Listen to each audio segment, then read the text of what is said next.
Okay, Craig, we would like to talk with you about Western education in the 21st century, because Mhm. I think there has been some changes in the education in the Oh, Western hemisphere. you Yeah, mean the terrible metric sort of measuring ideologue BS that we're calling education now? University of Hull only recently said that they were going to look at rejecting the use of English language in evaluating people because it was unfair to foreigners and poor people. Now, that is ridiculous because if you get out of a degree and you can't write a report, no one's going to hire you.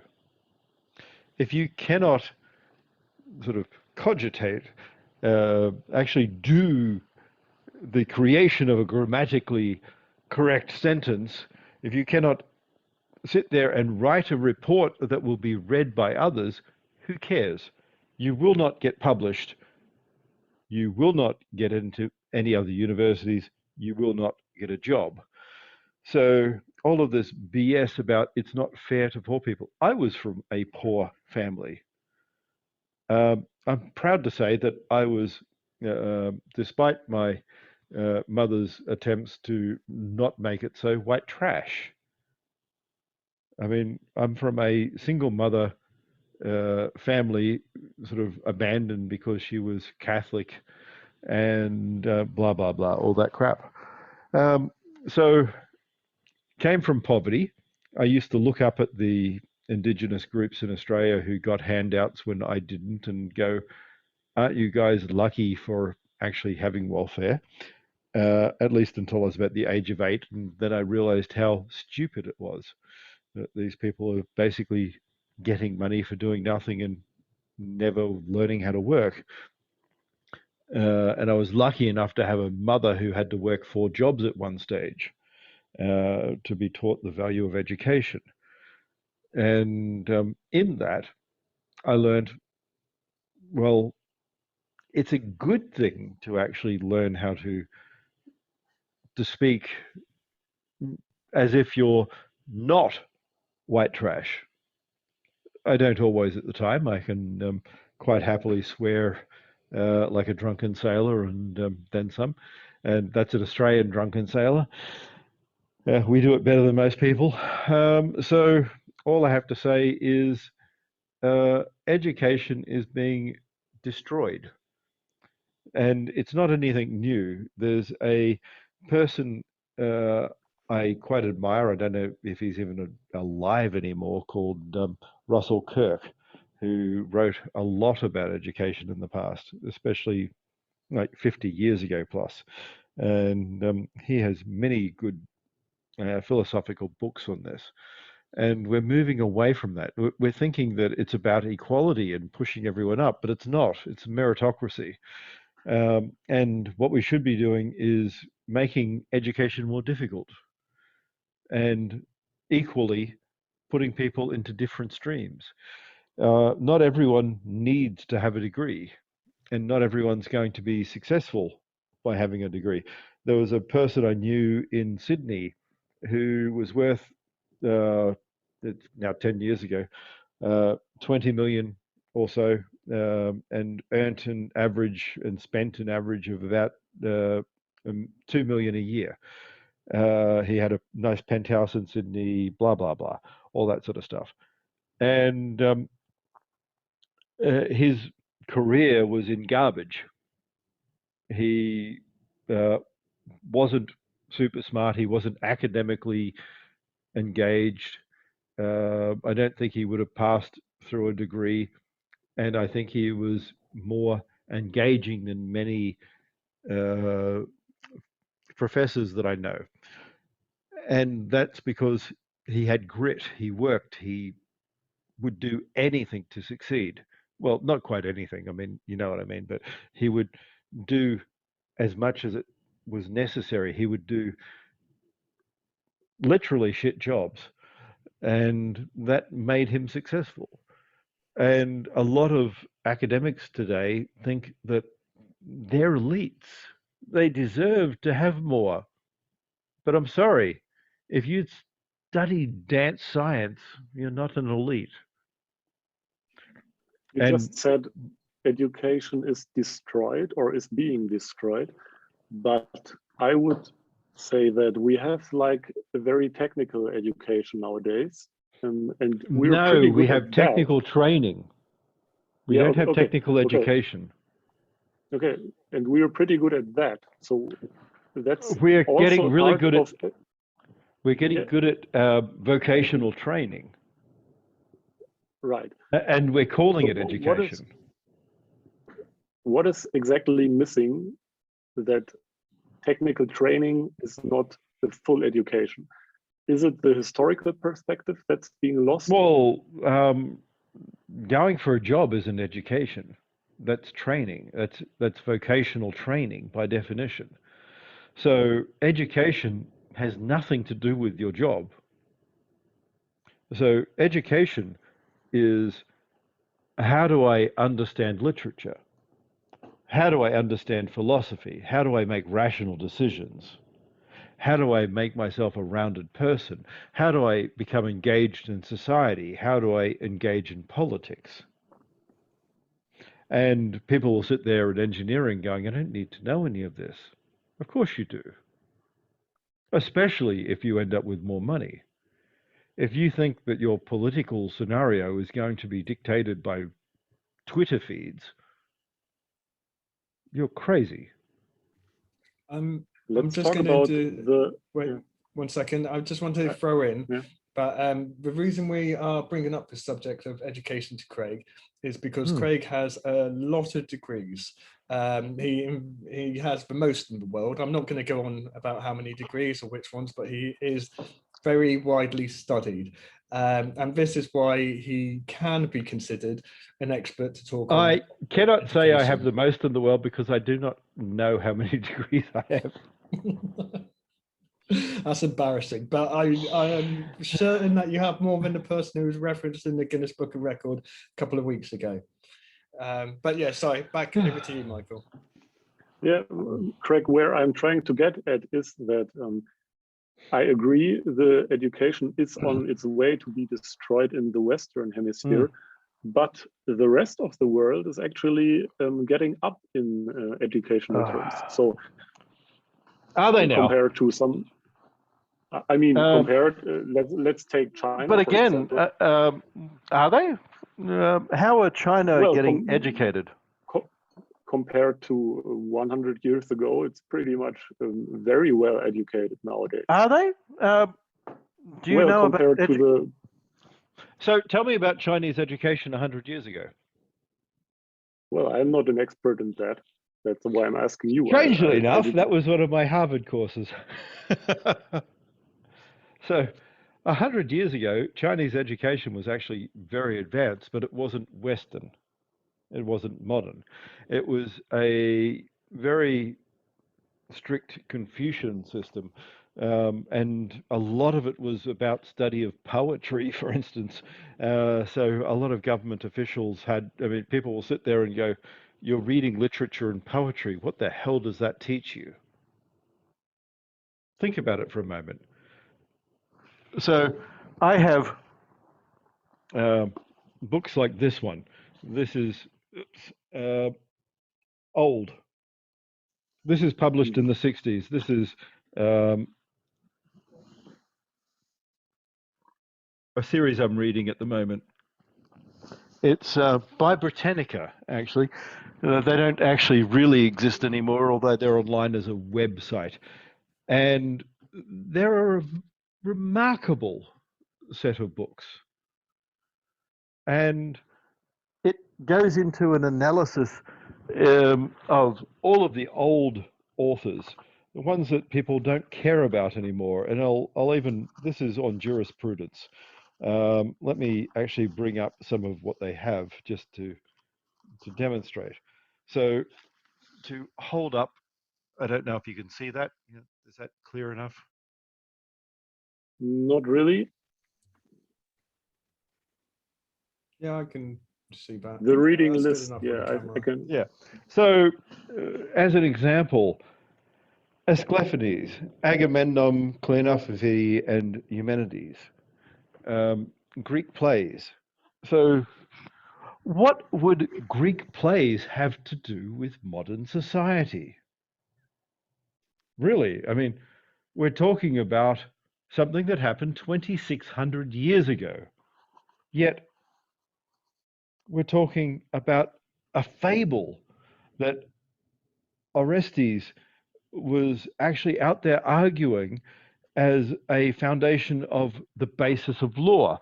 When Athena in the play stepped in to decide by jury, we're talking about the foundation of the modern jury system. Why? And this is the problem. We're teaching people how. Vocational training gives how. If I learn science, I learn how. How. I don't learn the importance of why.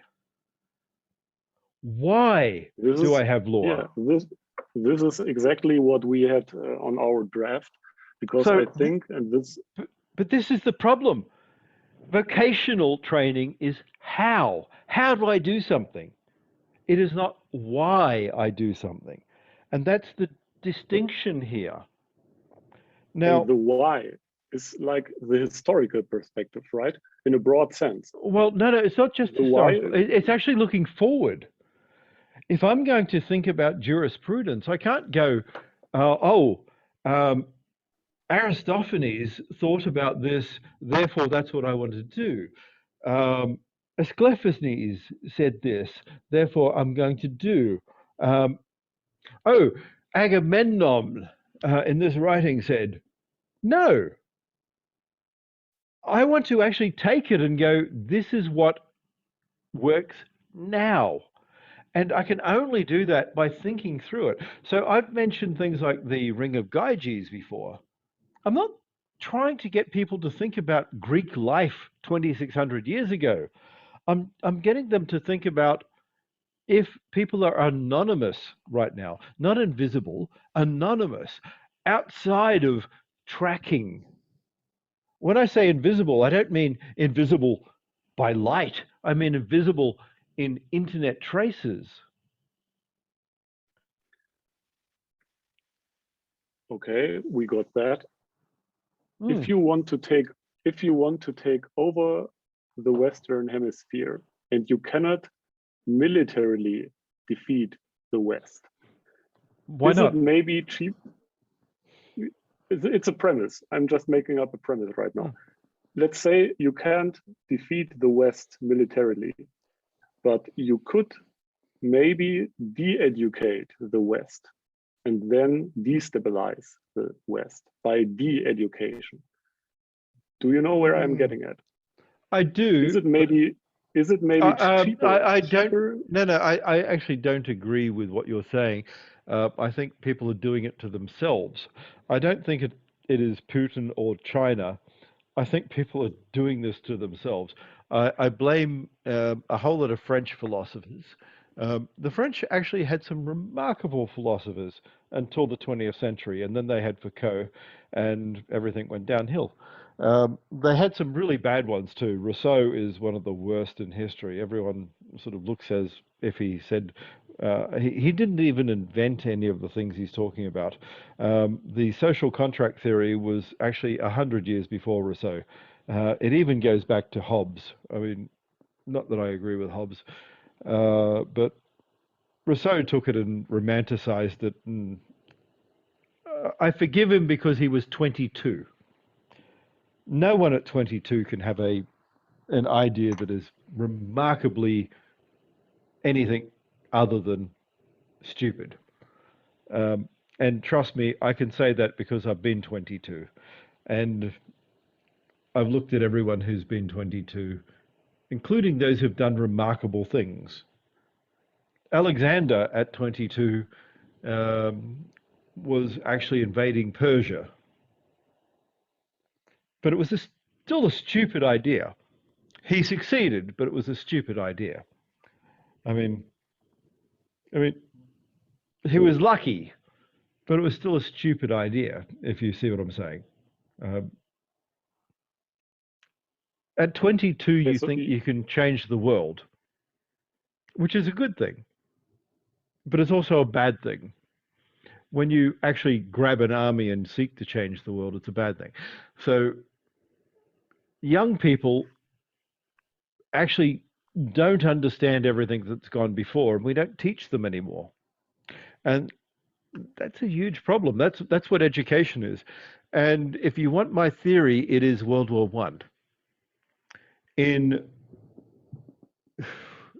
1918, the majority of people who were supposed to actually be educated and go to Cambridge and Oxford, generally Oxford,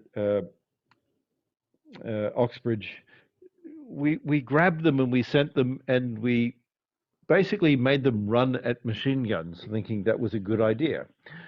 And they thought it was a good idea. It was very romantic. It was very, this is going to change the world, and I'll stop the evil Hun that I've been told about. And what really happened was 80% of the educated class in Britain died. And I want you to stop and think about that for a moment. And I'm not exaggerating the figure here. Just over, and I'm not saying under, just over 80% of the educated class in Britain died in the First World War. Mm-hmm. Mm-hmm. And the world changed. And it's not only Britain, it's all the other countries too, but I don't know about the exact figures for Germany or the exact figures for the US. The US was probably less impacted. But can you imagine taking all of that generation, all of the people who were educated, and then having to replace them and promote someone who's not educated? And I'm not trying to say they're not intelligent. There's a difference. Intelligence and education are two completely separate things. You can be the smartest 300 IQ, never existed on Earth person and not educated. Just to understand what you said with World War One, are you saying that we lost most of the people that were educated, and therefore maybe the West didn't have any chance other than pushing those who were we had a chance into technical training, because there just wasn't enough people for real education? If that's what you're saying. We had a chance and we lost it. We still had some people, and they're there. Wittgenstein and others in philosophy, and Russell, people were there, but there were less. And the thing to think about is the margins. So imagine a normal curve for a moment. So remember the bell curve. And the people who change the world are at the margins. Mm-hmm. They're not always the smartest. Sometimes they're the most educated, sometimes they're the smartest, sometimes they're the most with grit. Sometimes they're the most complete assholes of that. There's a bell curve for everything in humanity. We're normally distributed approximately. And I piss a lot of people off. I'm doing a master's in psychology at the moment as well, and I'm sure I annoy a lot of people on this because I actually don't care about wokeness. But think about it for a moment. Everything we have is a bell curve. And the people at the bottom end of the bell curve do nothing. Mm-hmm. The people in the middle, they do whatever's happening. I mean, they don't change anything, but they make society run. The Einsteins of the world, the Newtons of the world, the Medicis of the world radically alter everything. We're hated because we radically alter everything. We cause disruption. Disruption, a lot of people hate. there's a Chinese proverb which was modified by Terry Pratchett in very non-Chinese way, which basically is a curse of may you live in interesting times. And my Chaos. whole life is making interesting times. It's not necessarily chaos, but it's change, disruption. And where did the West not use the chance we had? That's what you didn't mention now. So So everyone, we lost the educated guys in World War I and II, maybe. Okay. And where did we have the chance to? So Neil Stephenson goes into the concept of a neo-technocracy based on feudalism versus Victorian society versus Enlightenment, the whole lot.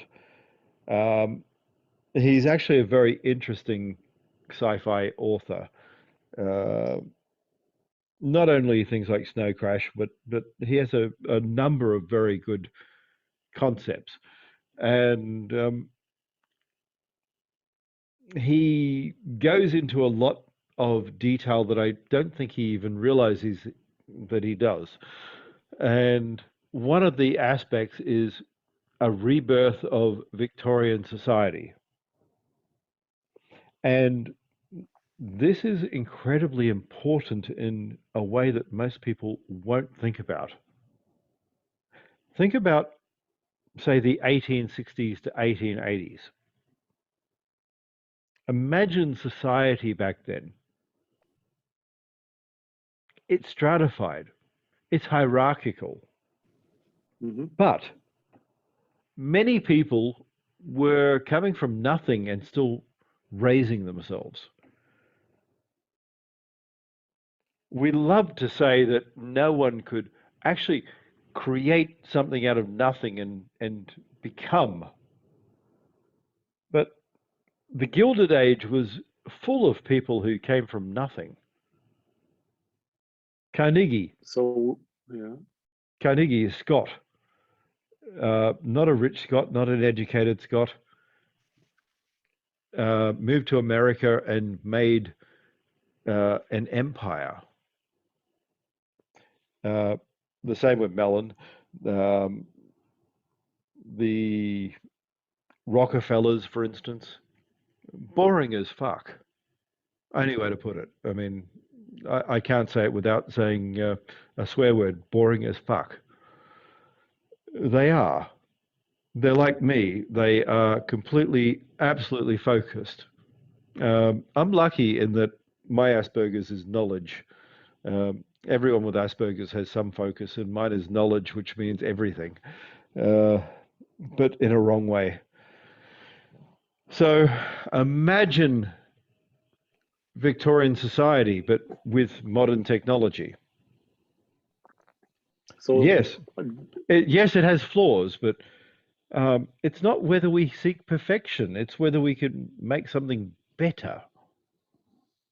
There's no absolute on human endeavor. We can aim for it, and we should aim for it, but there are no absolutes that we're ever going to achieve. We're not going to get perfection. We should strive for perfection, but we won't achieve it. Is it the hierarchy we are lacking? We have a hierarchy, but the hierarchy lies to us.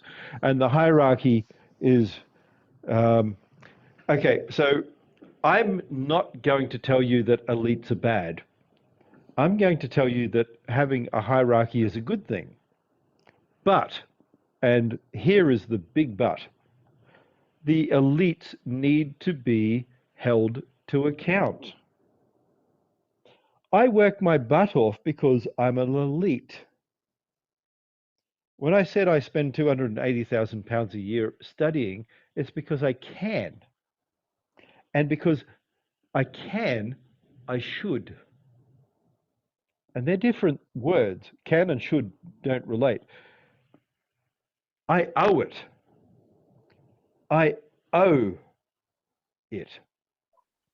I have been To whom? granted To my whom? knowledge, everything. I have the ability, and I didn't. It's not a Rawlsian society where we're all trying to be equal. I don't think that I should imagine if I was a poorer person, as Rawls said. I am me. John Rawls was wrong. I'm sorry. John Rawls said we should imagine that I'm someone else and act that way. No, I shouldn't. I should imagine that I'm me, and I should act as me, knowing that I have these gifts. If I can, it doesn't mean I should do it to build an empire and be the evil Muhaha. I should do it to build a better society in the future, a better thing that my children will want to live in, a better thing for the sort of not now, but going forward, a better what can I achieve? As grammatically bad as that sounds, because I can't write it with dot points.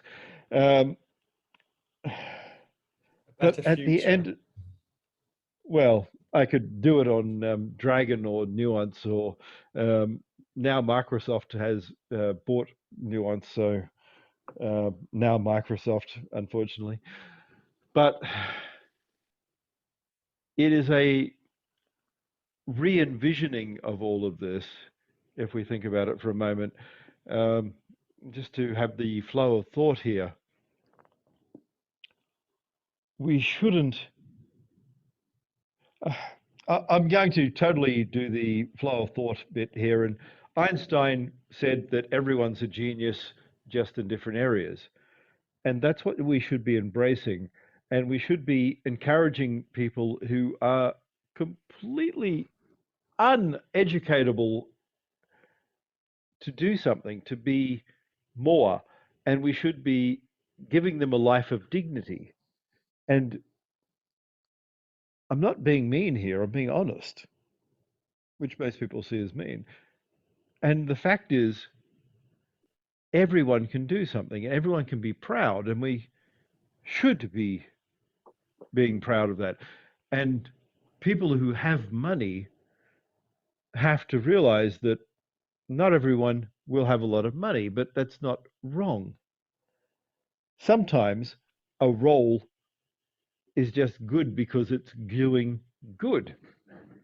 The Mr. Ver of the world, who thinks everything is about how much you earn, is missing the fact that someone who is a magnificent gardener will never be a billionaire. But they will bring joy to so many people. I mean, one of the things I want to do eventually with money is I want to revitalize estates in Britain. I know that sounds stupid to a lot of people, but there are collapsed and degrading estates here. Estate houses that are falling apart, that are history. And we shouldn't forget it. And I want people to be able to remember and be optimistic and hope. And I'd like to eventually rebuild some of these and have people redo it. And what I want to do is find a way of getting not anti-art that is postmodern, but art, and have people patronized. And I know that word is terrible now, but patronized, because they have patronage to not do crap, but to reimagine a humanist ideal of the beginning of the Enlightenment, and imagine capturing the average man in art.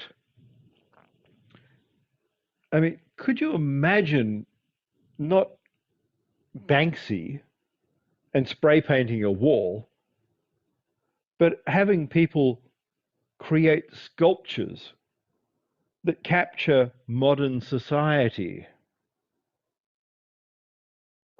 in the same Yeah, we way don't that the have that. Greeks did it. Imagine going into, say, the 18th century English painters who captured the foundry, the iron foundry, and imagine, just think for a moment, imagine a modern factory. Imagine the people there. Capture them in art. Not abstract, not, oh, there's a color red. And I have trained in art as well. I've done all of this stuff. I've got got an undergraduate degree and I'm completing a postgraduate degree in art. So I can bullshit my way through it. Imagine now that we have the hope, the reason for being of these people. I think most people don't even disagree with the hierarchy, because in a hierarchy you have kind of transparency. You know the A guys hierarchy is above good, you. but we have to owe down. This is the problem with Stalinist systems, with Leninist systems, with Maoist. They say everyone's equal, but they're hypocritical because they're not. This is the problem, and I haven't got a solution for this yet. 3 generations from me, when people inherit money, what will they be like?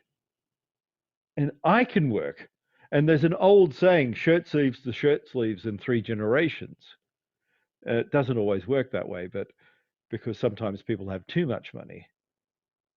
How do I make people work? And I work. And every elite should work.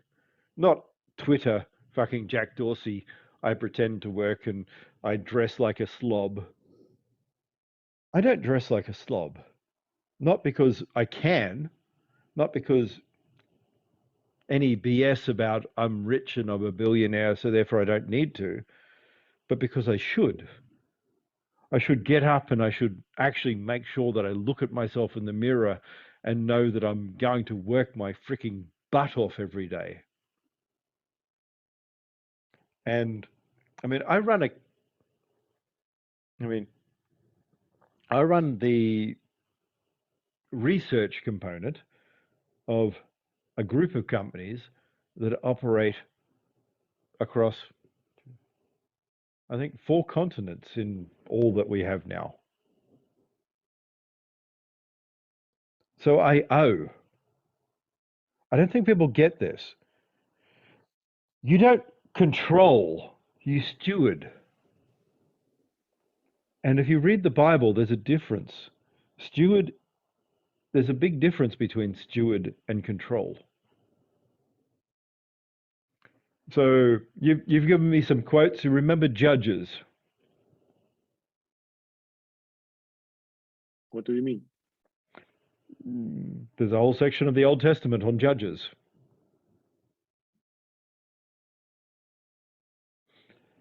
Remember the biblical sort of transition from judges to a king. Right. God didn't recommend the king, not at all. Yes, and what do people do? Exactly, choosing a king. I know. So did David say no?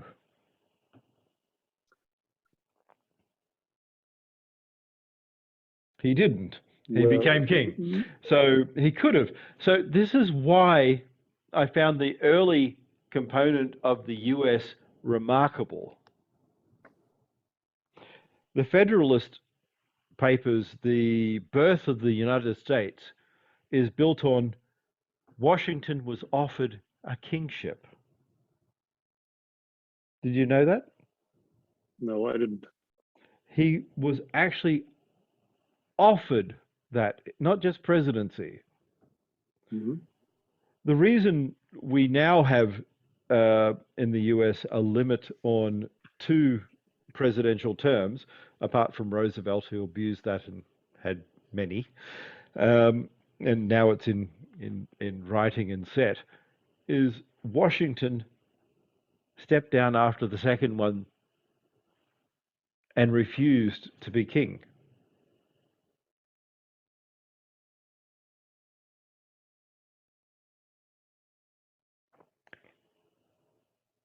But Think where are you about, getting at with that? I'm thinking, imagine the difference.